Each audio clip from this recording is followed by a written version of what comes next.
Jangan berkecil hati. Satu, ini yang kita pelajari sedikit review. Jangan remehkan permulaan yang kecil dan sederhana. Munculkan. Itu dia. Ya, please jangan remehkan. A humble beginning. You don't have to start great. You may begin small.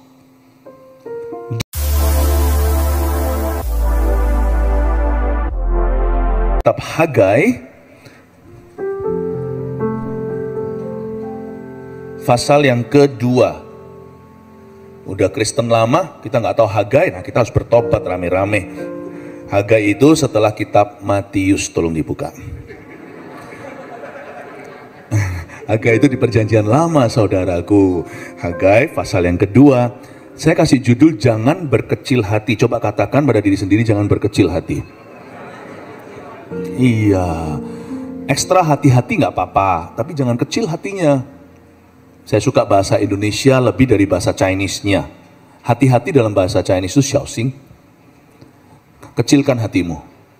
Jadi jangan wani-wani, jangan berani-berani berkecil hati. Tapi kalau bahasa Indonesianya malah justru digedein hatinya, dikuadratkan, hati-hati. Karena kita tahu ada bahaya, justru harus berbesar hati. Itu luar biasa bahasa Indonesianya. Jangan berkecil hati. Tuhan mau ngajari sesuatu, kita akan belajar dari sejarah orang Yahudi. Saya baca dulu ayat 1-10, pasal 2 Hagai. Udah ketemu ya setelah Matius tadi kan? Ya, pada hari yang ke-24 dalam bulan yang ke-6. Pada tahun yang kedua zaman Raja Darius, dalam bulan yang ke-7 pada tanggal 21 bulan itu, datanglah firman Tuhan dengan perantara Nabi Hagai bunyinya. Katakanlah kepada Serubabel bin Sealtiel, Bupati Yehuda, dan kepada Yosua bin Yosadak, Imam Besar, dan kepada selebihnya dari bangsa itu demikian. Masih adakah di antara kamu yang telah melihat rumah ini dalam kemegahannya semula? Dan bagaimanakah kamu lihat keadaannya sekarang? Bukankah keadaannya di matamu seperti tidak ada artinya? Tetapi sekarang kuatkanlah hatimu, hai Serubabel, demikianlah firman Tuhan. Kuatkanlah hatimu, hai Yosua bin Yosadak, imam besar. Kuatkanlah hatimu, hai segala rakyat negeri, demikianlah firman Tuhan. Bekerjalah, sebab aku ini menyertai kamu. Demikianlah firman Tuhan semesta alam. Sesuai dengan janji yang telah kuikat dengan kamu pada waktu kamu keluar dari Mesir, dan rohku tetap tinggal di tengah-tengahmu, janganlah takut. Sebab beginilah firman Tuhan semesta alam, sedikit waktu lagi, maka aku akan menggoncangkan langit dan bumi, laut dan darat. Aku akan menggoncangkan segala bangsa, sehingga barang yang indah-indah kepunyaan segala bangsa datang mengalir. Maka aku akan memenuhi rumah ini dengan kemegahan firman Tuhan semesta alam. Kepunyaanku lah perak dan kepunyaanku lah emas, demikianlah firman Tuhan semesta alam. Adapun rumah ini kemegahannya yang kemudian akan melebihi kemegahannya yang semula, firman Tuhan semesta alam. Dan di tempat ini aku akan memberi damai sejahtera, demikianlah firman Tuhan semesta alam. Sedikit background sebelum saya baca ayat per ayat dan menjelaskan. Kitab Hagai adalah kitab Nabi yang pulang bersama dengan rombongan kembali ke Timur Tengah sih, dari Persia, dari negara jajahan Persia, dari Babilonia. Mereka itu diasingkan, bangsa Israel itu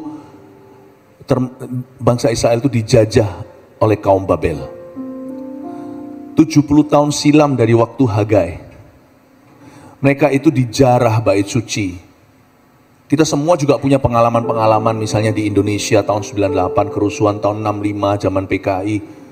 Setiap negeri, every nation, every country itu ada black history.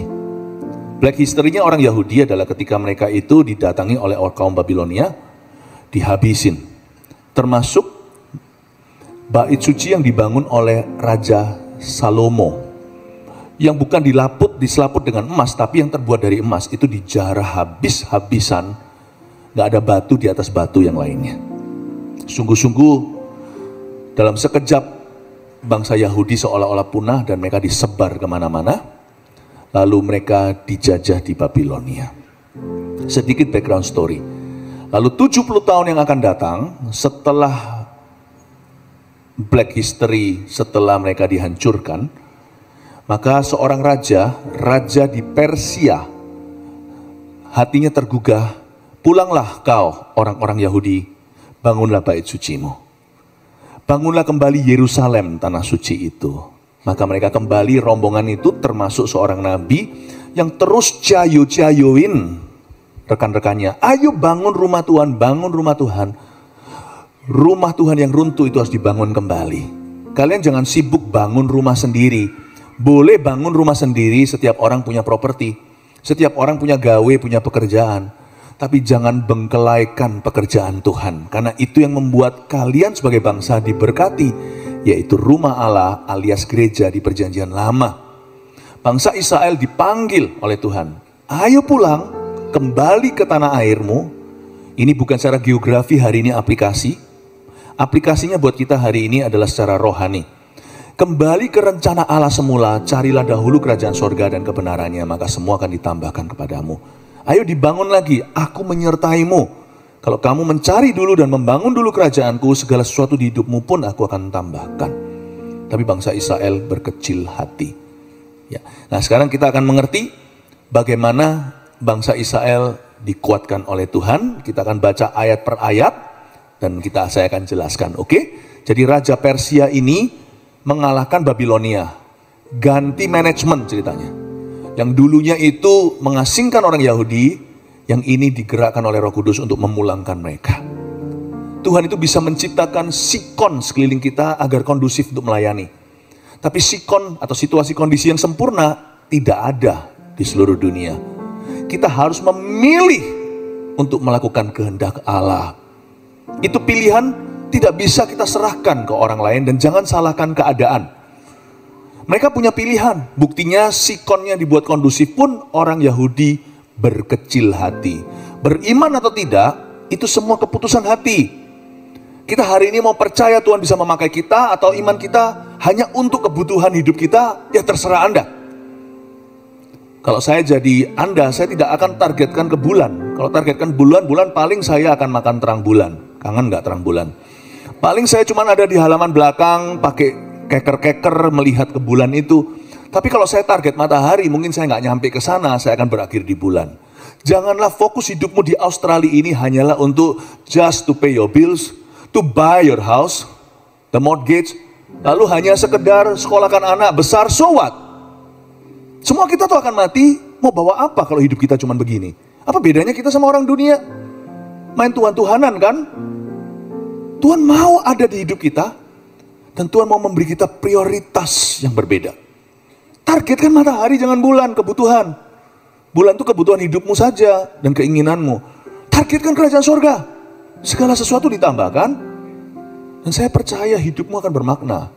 Jangan berkecil hati, sekarang ayat per ayat, baca, dan juga ambil catatan, sebab saya rasa ini semua khotbah yang bisa direferensi kembali, pengajaran ini akan berguna di hari-hari esok Anda.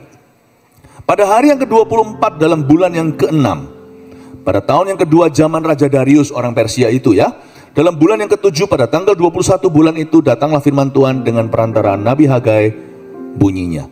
Kira-kira itu jatuh di bulan Oktober 520 sebelum Masehi, sedikit history.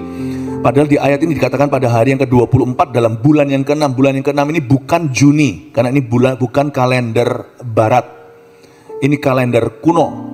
Jadi kurang lebih itu di sekitar bulan Oktober 520 years before Christ. Ya, 520 tahun, 500 tahun sekian sebelum Yesus dilahirkan. Kita sekarang mengerti itu kira-kira historinya. Tuhan itu punya waktu ilahi, katakan waktu ilahi. Untuk perkara besar di hidup kita, sungguhan. Tuhan itu punya waktu-waktu ilahi di dalam kehidupan kita. Perkara-perkara besar. Itu disebut rencana Allah. Tapi perkara-perkara kecil yang membangun momentum ke situ namanya rancangan Allah. Nah, disitulah partisipasi kita. Ajak mikir sedikit ya pagi-pagi, semoga sudah breaky. Tuhan punya rencana itu perkara besar, ada date-nya, tanggalnya. Kalau ini kurang lebih sekian Oktober 520 sebelum Masehi. Di hidupmu ada tanggal dan waktu kairos ilahi, di mana Allah tentukan perkara-perkara gede. Tapi kita tidak akan melihat rencananya kalau kita tidak berjalan dalam rancangannya. Rancangan Allah itu perkara-perkara kecil, momentum ke situ. Di situ adalah partisipasi kita dan partnership atau kemitraan kita dengan Roh Kudus. Ya.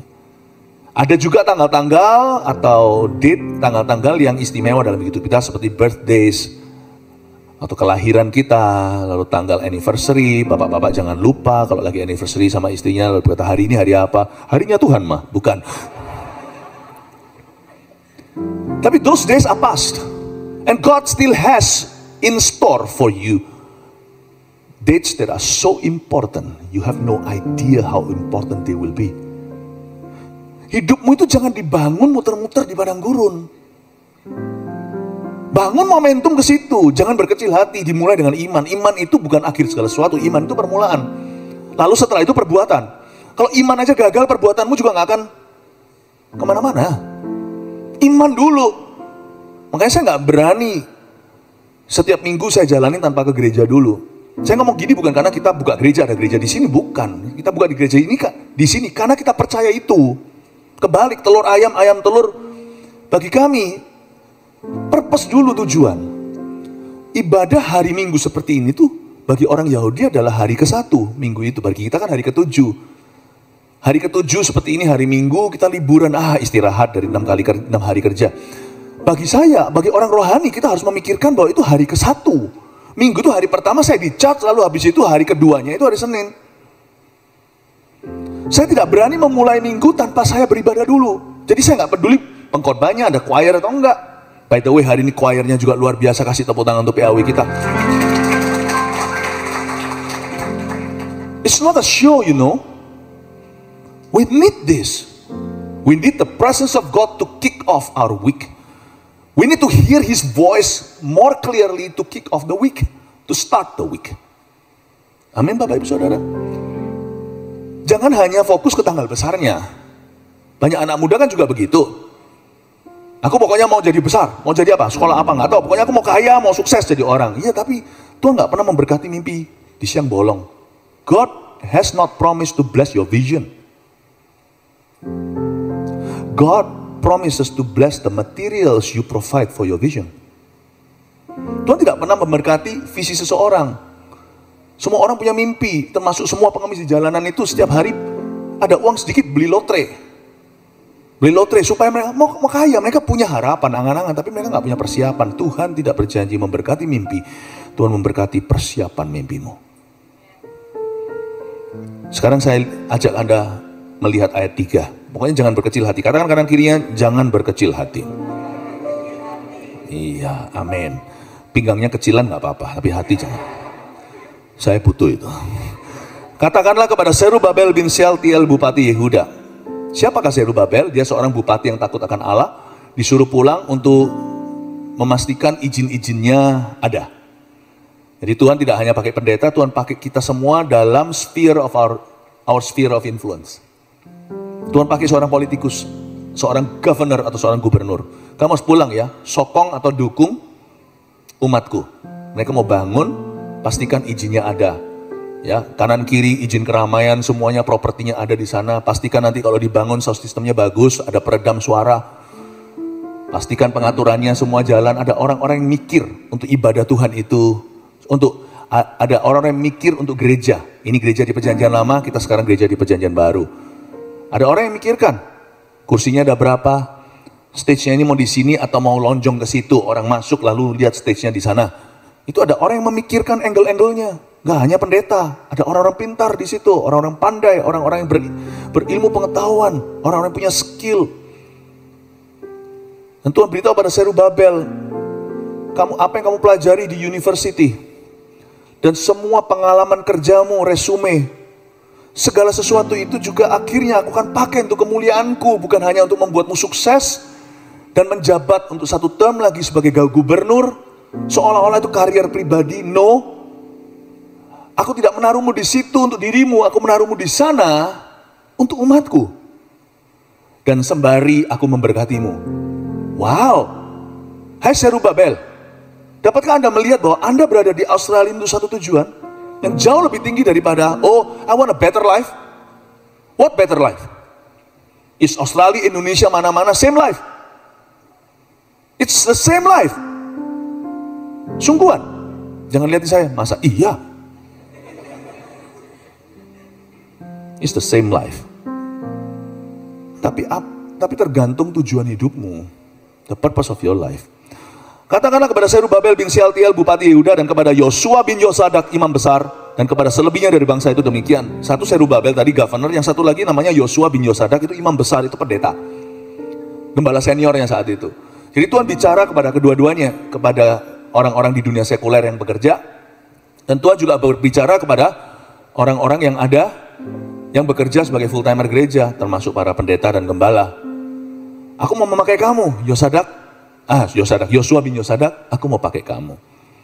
Jadi saya percaya dari GMS Sydney, ROSC, dan bahkan nanti dari Melbourne, dari MUP semuanya, dan semua cabang-cabang yang dibuka seperti Hills dan sebagainya, saya percaya nanti akan ada orang-orang yang dipanggil juga jadi full timer, jadi pendeta. Tolong ya Bapak Ibu semua, mungkin ada di antara kita yang pernah dikecewakan oleh pendeta dan gereja, tapi nggak semua pendeta seperti yang Anda pikirkan. Sorry ya. Haleluya.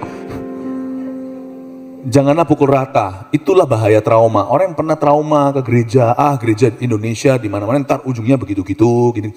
Siapa bilang? Kita nggak sok percaya diri, nggak overconfident juga. By God's grace, dengan kasih karunia Allah, we could be different, you know.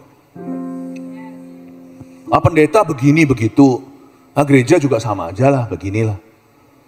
Have you been to every church on earth? Have you known every pastor and minister in this world? Dan jangan sok tahu. Pasti ada jenis tertentu yang Anda belum tahu. Itulah bahayanya trauma. Orang trauma itu orang sombong. Karena traumanya dia merasa dia sudah tahu segala sesuatu. Don't give God a chance, He doesn't need you to do that for Him. Give yourself a chance so God can work something new. Amin. Di Australia saya nggak perlu terjemahkan lah, kalian semua harus bisa Inggris lah. Ayo, come on lah. Ya, saya yang Inggrisnya belepotan. Udah lama saya nggak bicara bahasa Inggris. Mari kita sekarang lihat ayat berikutnya. Ayat 4. Lalu Hagai, nabi ini berkata, masih adakah di antara kamu yang telah melihat rumah ini dalam kemegahannya semula? Hagai tanya, hello, khususnya kepada kaula tua yang sudah berusia. Any of you, adakah di antara Anda, any of you had seen the same house, not this house, but God's house in its previous, in the previous glory? Ada di antara kalian, apakah ada di antara kamu yang telah melihat rumah ini dalam kemegahannya semula? Hagai tanya. Karena anak-anak muda belum lihat itu kan. Ingat ya, 70 tahun mereka dalam pembuangan, 70 years ago, kurang lebih, Bait Salomo dihancurkan. Bait Salomo tuh terkenal sekali tuh loh, yang imam-imam waktu pentahbisan nggak bisa berdiri karena ada awan kemuliaan. Itu loh yang berapa hasta itu dari emas semua. Wow. Masih ada di antara kamu yang melihat rumah itu nggak dalam kemegahannya semula? Solomon Temple sebelum dihancurkan itu, to be exact, lebih tepatnya 66 years ago. Jadi waktu Hagai tanya begitu, saya yakin yang bisa jawab hanya grandpa-grandma. Mungkin kalau mereka umur 20 tahun waktu melihat Bait Salomo dihancurkan, waktu mereka diangkut ke Babilonia, mereka usianya 80. Kalau mereka berusia 20 tahun, 66 tahun lalu mereka berumur 86. Kalau mereka masih teenager, umur 14, maka mereka umur 70 tahun saat Hagai tanya itu. Kalau mereka mungkin masih umur 7 tahun, maka mereka berumur 70, matematikanya 3 waktu itu. Jadi waktu Hagai tanya, adakah di antara kamu, dia tidak melihat ke muda-mudi karena mereka belum lahir. Mereka itu generasi kedua di Australia. Ada nggak yang melihat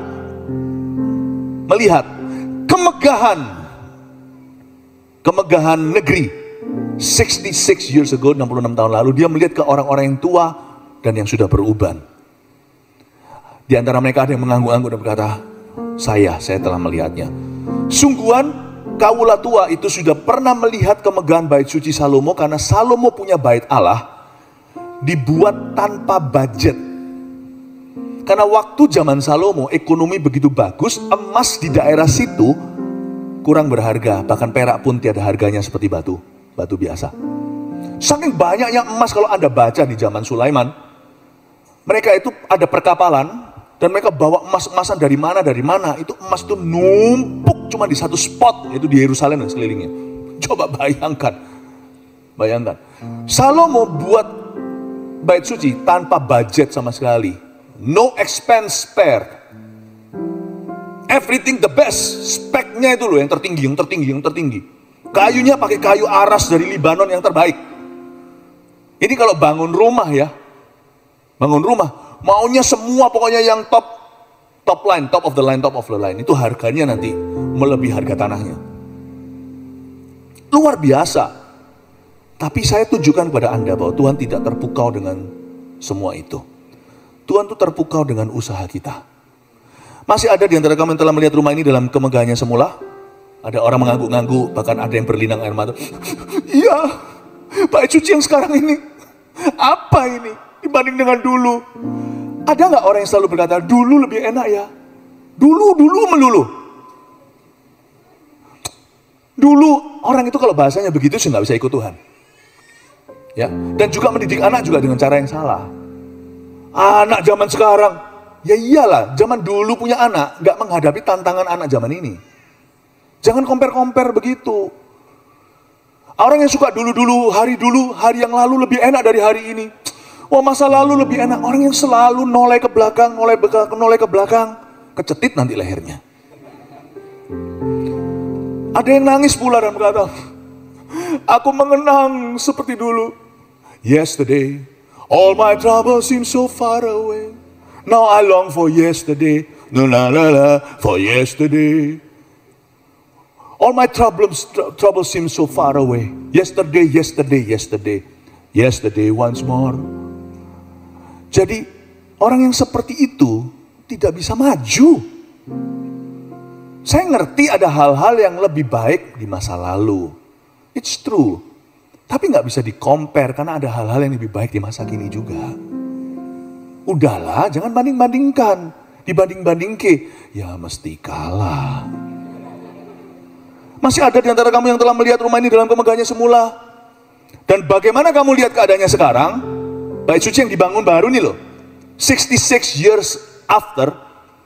Yang dibangun ini kalah materi sungguhan. Kalau dulu kayu aras, ini kayunya sudah grade-nya kedua, ketiga. Dulu pakai marmer, pakai granit yang dimana itu pakai emas. Sekarang cuma pakai batu yang dipoles atau pakai granit. Pakai tile-tile yang mirip-mirip marmer gitu, yang gampang maintenance-nya. Yang dulu lebih luxurious, yang sekarang lebih praktis. Dan bagaimana kamu lihat keadaannya sekarang? Hagai membandingkan, memancing iman. Bukankah keadaannya di matamu seperti tidak ada artinya? Semua orang-orang kaula tua berkata, iya betul, kalah jauh. Tapi Hagai menegur mereka. Tahukah Anda, kalau orang yang suka membandingkan, rumput tetangga akan selalu lebih hijau daripada rumputnya. Jaga-jaga jikalau Anda suka membandingkan rumputmu dengan rumput tetangga, hitung juga water bills-nya. Tagihan airnya itu luar biasa di musim kemarau. Jangan cuma melihat hasil akhirnya. Bandingkan juga harga yang dibayar. Saya nggak pernah iri sama orang kok. Saya pernah melihat seorang konglomerat. Waduh, punya segala sesuatu, tidur hanya sedikit. Banyakan mereka tidurnya itu cuma di bawah 5 jam. Tapi keluarganya tidak pernah ketemu. Nggak ada keharmonisan. Saya bilang saya nggak iri dengan suksesnya. Buat apa? Kalau saya jual apa yang berharga di hidup saya, mungkin saya dapatkan berkat materi. Tapi apakah itu berkat? Saya rasa bukan itu ya. Saya rasa kita punya prioritas yang benar. Jangan mengejar dunia dengan hampa. Jangan kita terpancing dengan mata kita. Karena ketika kita merasa kita nggak punya apa-apa, biasanya kita kan jadi picik hatinya. You know, when you think that what you have is too small, it's a temptation.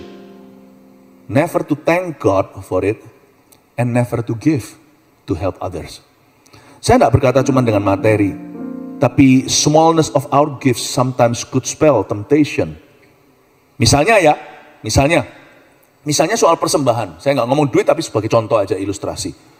Aduh, aku cuma punya 2 peser uang. Emangnya ini bisa membuat perbedaan gitu bagi bait suci? Nggak usah lah. Tunggu aku punya banyak baru aku memberi. Misalnya waktuku itu cuma segitu.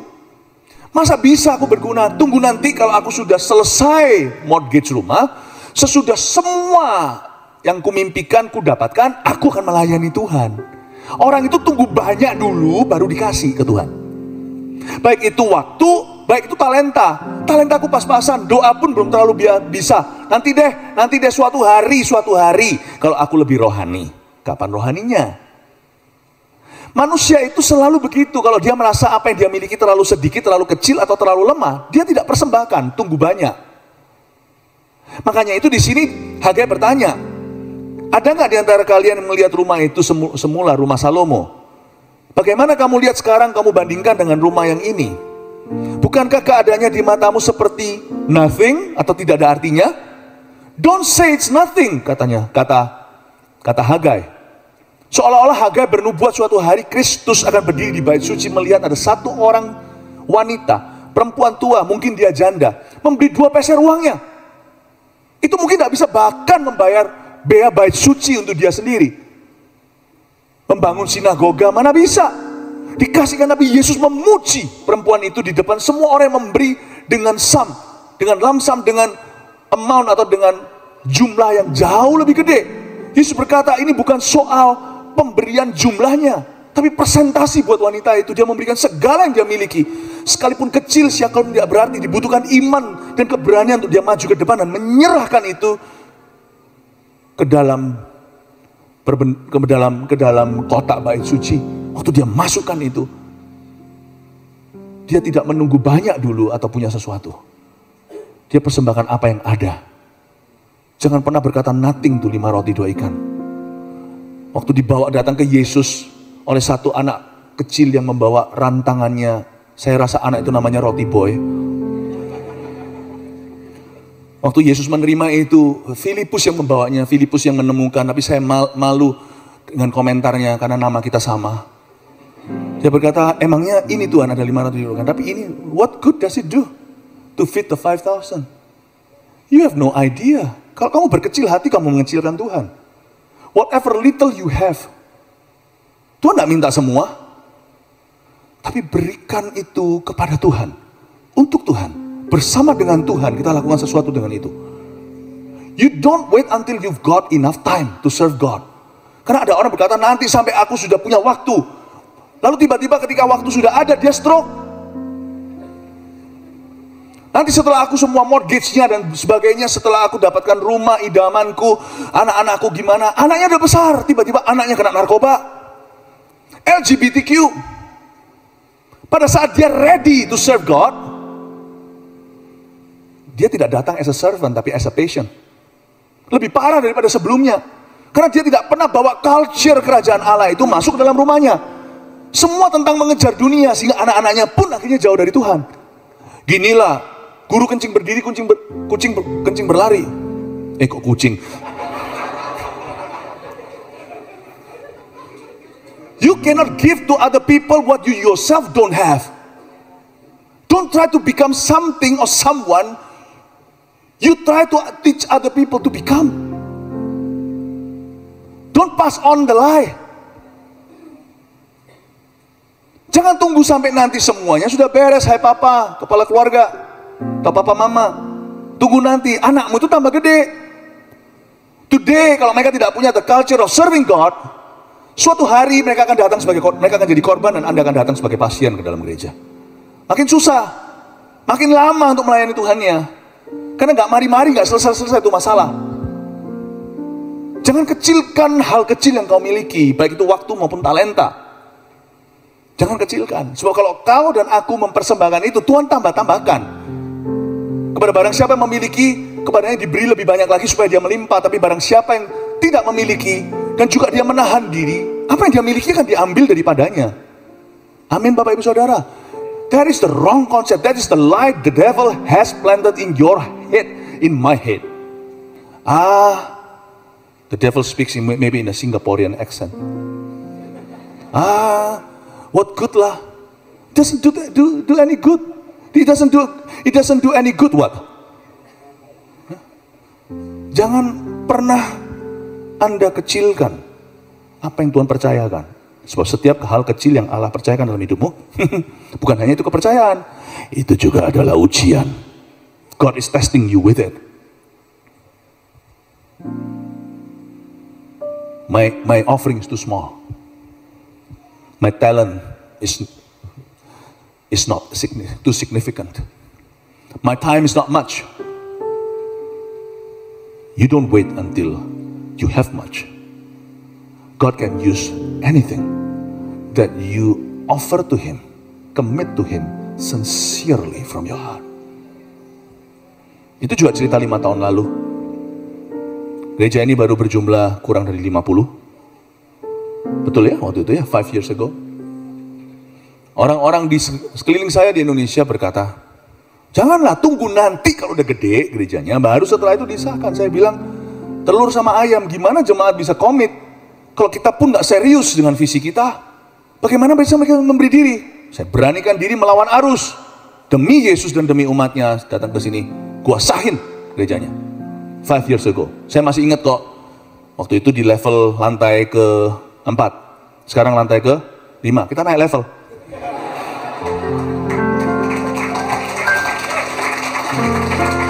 Saya masih ingat yang hadir saat itu, karena kita hari ini merayakan 5th anniversary. Saya berkata, today this church is a local church. Jadi jemaat gak usah lagi khawatir, mikir, gimana ya, mereka serius gak ya, atau kita cuma persekutuan doa. No, this is a church. There is a pastor. Lalu saya sebut di situ, gereja ini gereja lokal yang sah. Wah, semua orang seneng banget. You don't wait until something becomes a lot. Then you believe that something is a something. If that's how you think, then will never be a something. Mengerti ya Bapak Ibu ini? Nggak usah terjemahkan, karena saya terjemahkan juga saya bulat nanti hilang. Yang penting kita kuatkan hati kita. Kuatkan, katakan kuatkan hati. Ayat 5, tetapi sekarang, coba lihat ya, ada 3 kali diulang. Kuatkanlah hatimu, hai Zerubabel, demikianlah firman Tuhan. 1. Kuatkanlah hatimu, hai Yosua bin Yosadak. 2. Imam besar. 3. Kuatkanlah hatimu, hai segala rakyat negeri. Demikianlah firman Tuhan, bekerjalah, sebab aku ini menyertai kamu. Demikianlah firman Tuhan semesta alam. I love it. Ada 3 kali kata, kuatkanlah hatimu. Strengthen your heart. Jangan berkecil hati. Bukan shouting, tapi hati-hati, berbesar hati, gedein tuh hati. Ya, aku sedikit punya, nggak apa-apa. Apapun sedikit yang kupunya akan tumbuh. Aku serahkan ke Yesus sekarang. Aku mau serahkan hidupku sekarang untuk berbakti kepadanya. Aku nggak akan main-main lagi. Aku tahu Tuhan taruh di sini untuk keperluan Tuhan. Masih ada bills to pay? Yes indeed. Besok masih ada masalah? Oh ya. Yeah. Sekarang saya mulai, kalau ngomong apa-apa, yeah. Jadi kayak orang Australia. You still have a problem? Yeah.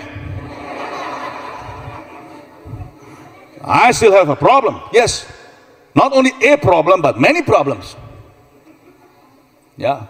But so long that tomorrow morning I'm still having my breaking, I'm fine, thank you, because a day's problem is for a day. Yeah. Haleluya. Puji Tuhan, saya nggak akan takut, saya akan besarkan hati saya.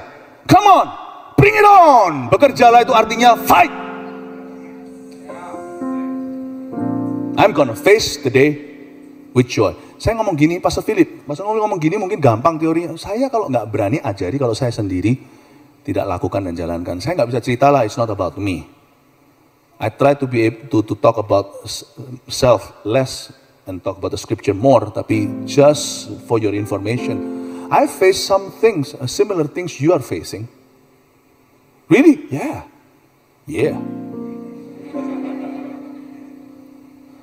Saya nggak bisa cerita aja ya. Beberapa orang yang dekat dengan saya tahu masalah yang saya hadapi recently, ini itu. I think, proudly I could say, dan saya punya witnesses yang tahu apakah saya munafik ngomong begini atau tidak, bahwa I think I live better my faith than I preach it. Sometimes my preaching not good, tapi I live out my faith better than I preach it. I'm always joyful, saya hadapi. Life and death situation, yes, a few times man. A few times, mate. Berapa kali saya menghadapinya. But I've got living water on the inside. I can always, saya selalu bisa mendapatkan kekuatan baru. Kuatkan hatimu, sebab di dalam dirimu ada Roh Kudus, di dalamnya ada living water. Amin. Amin. Kasih tepuk tangan untuk Tuhan Yesus. My apology for my fake Australian accents. It doesn't even come close. I think I love the Australian accent. Seriously, I'm loving it every day here. Oh, wow. Amazing.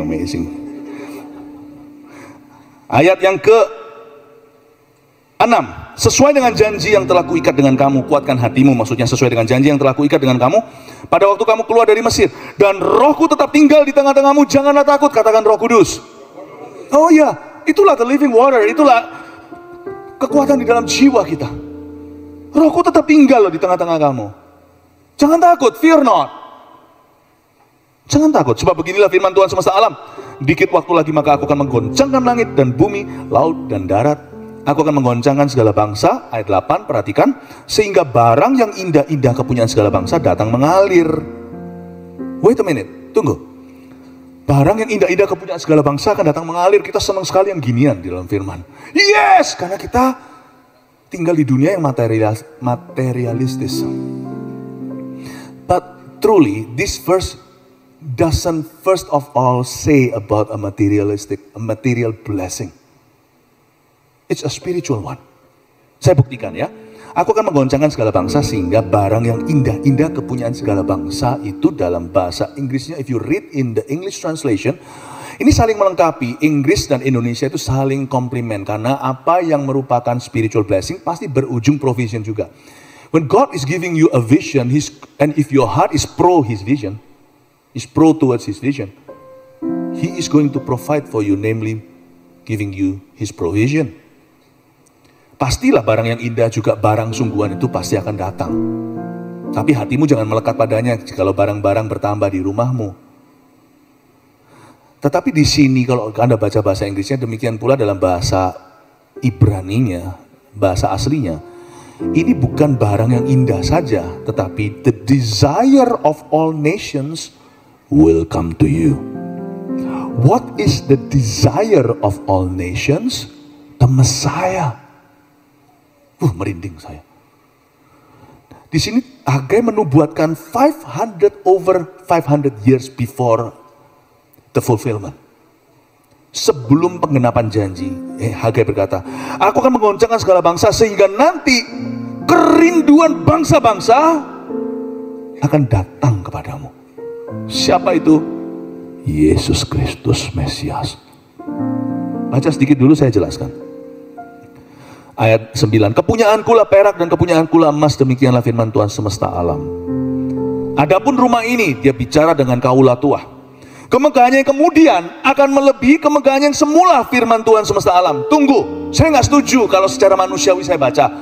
Di dalam sejarah tercatat bahwa bait suci yang dibangun di zaman Hagai oleh temboknya dibangun Nehemia, ibadahnya dibangun Ezra, bait sucinya dibangun mereka, Zerubabel segala.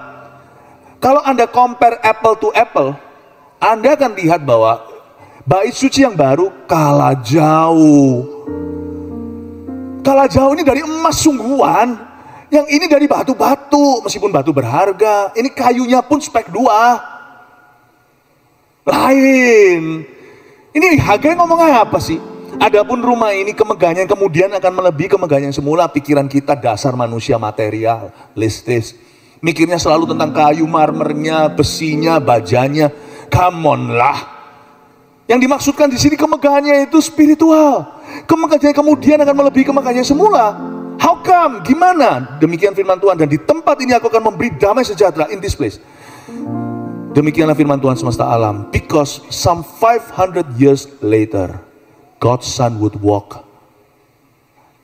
Anak Allah akan berjalan di bait yang dibangun di zaman Hagai. Bukan di zaman Salomo, itu runtuh. Merinding aku. Dan Yesus di sana menyembuhkan orang sakit dan memberi shalom peace ke Israel. Ini yang orang-orang zaman itu nggak ngerti. Mereka garu-garu kepala. Hagai ini ngomong sesuatu yang melampaui akal pikiran manusia dan melampaui zaman mereka. Dia berkata, kemegahan yang sekarang ini melebihi kemegahan yang dulu. Semua orang berkata nabi palsu loh. Buktinya loh, saya ini ahli bangunan. Ini aja sama itu harganya beda. Jika tiba-tiba misalnya Anda nyetir mobil yang misal ya, sebutkan mobil yang paling murah di sini namanya apa? Apa itu? MG. Oh ya, oke, MG ya, MG. MSG, MG. Kalau MSG itu mulai enak. MG, mobil paling mahal, sebutkan salah satu, come on. Rolls Royce. Nah, ya. Misalnya kalau saya dalam sebuah auto show atau auto conference, saya punya juga otomotif business, lalu saya berkata bahwa MG itu lebih berharga, kemuliaan lebih mulia daripada Rolls Royce. Kira-kira mereka kick me out or not? Unless if suatu hari nanti MG itu ditumpangi oleh Pak Jokowi. Ada tanda tangan beliau di dalamnya. Unless Rolls Royce pasti itu akan beda. Saya mau ngomong begini, bahwa you have no idea how God could use your business, your offering, your life, the time given to Him, dan juga your effort, pelayananmu, termasuk yang sound system. Anda tidak akan pernah tahu bahwa khotbah ini direkod, nanti diupload. Someone mau bunuh diri, nggak jadi. Itu bukan karena khotbah saya saja, tapi juga karena production timnya. You have no idea whom you gonna save, and how Jesus gonna use this. Your effort, your corporate effort sama-sama. You not gonna. Nggak akan kita itu akan membayangkan bahwa 500 tahun kemudian anak Allah akan berjalan di bait suci yang pas-pasan budgetnya, yang mereka bangun pas-pasan. Tapi di mata Tuhan, Salomo memberi dari kelebihan. Mereka ini kaum jajahan memberi dari kekurangan mereka. Dan Tuhan berkata, nanti gua akan jalan bukan di baitnya Salomo, tapi di bait yang kamu bangun dengan kayu terbaik, meskipun itu tidak masuk speknya untuk raja di atas segala raja. But because you give, I'm going to honor that. And I'm gonna use that. Aku akan memakainya untuk kemuliaanku. Bukankah kemegahan bait suci ini akan melebihi kemegahan yang semula? Dan di tempat ini aku akan memberi shalom peace atau damai sejahtera. Saya terharu dan berkata, Tuhan, saya tidak akan pernah tahu. Tahu nggak? Seperti yang saya katakan tadi, khotbah bagus itu nggak garansi. Tapi khotbah yang dari hati. Tuhan tuh punya cara yang aneh sekali. Waktu saya lagi, pernah sekali saya sedang diterpa sebuah masalah yang besar dalam hidup saya. Tapi saya harus khotbah. Kan nggak mungkin saya berkata cuti dulu, lalu cancel, last minutean. Orang udah datang antri dari sebelum asyirnya datang. Itu pernah terjadi sebelumnya. Ini bukan pertama. Saya datang lalu saya berkata, bijim nggak jadi. Kan nggak mungkin balik kucing kan? Saya nggak mungkin balik kucing dan tunjukkan iman Hello Kitty. Saya harus berani. Saya nggak peduli. Orang nggak tanya, Pastor Philip, how do you feel when you preaching today? You don't even need to care about how I feel. So long that I give you God's word, God's timely word for you today. Tapi kadang-kadang saya merasa ada waktunya saya merasa lemah. Lalu saya naik ke atas, saya khotbah berusaha, tetapi nggak bisa menata kalimat dengan sebaik mungkin seperti biasanya. Kaget saya. Saya disapa orang waktu dalam perjalanan di sebuah airport ke luar kota. Dan disapa dan berkata, that sermon saved me from committing suicide. Tuhan seperti mau berkata, the little you give in your weakness, let the weak say you're strong. Selama kamu komitmen to live for me, bukan untuk your own pleasure, I will use whatever, aku akan pakai apapun juga. Kelebihanmu ku pakai, kelemahanmu ku pakai. Tapi orang yang tidak ku pakai adalah orang yang making excuses. Orang yang membuat berbagai macam alasan. Saya kasih 3 poin sudah ada bawa pulang. Oh sorry, gak segera pulang hari ini sampai malam cincin puweja. Kan tadi kau 1 penuh kasih, 2 penuh nikmat, 3 penuh kuasa. Saya kasih 3 alasan untuk kita mengingat ayat-ayat yang kita baca hari ini. Yaitu jangan berkecil hati. 1, ini yang kita pelajari sedikit review. Jangan remehkan permulaan yang kecil dan sederhana. Munculkan. Itu dia. Ya, please jangan remehkan a humble beginning. You don't have to start great. You may begin small. 2, munculkan. Bekerjalah dengan segenap hati dan segenap kekuatan, so long that you are willing to work. Bukan bekerja dengan keras saja, tapi dengan prioritas yang benar. telu, 3. Tuhan bisa memakai kita melampaui mimpi kita. You have no idea how the Messiah is gonna use whatever you commit to Him. Ya, tolong difoto 1, 2, 3, karena kan kita nggak ketemu setiap minggu, jadi saya masuk sekalian. Ya, terima kasih Bapak Ibu. Ingat ya, jangan ingat.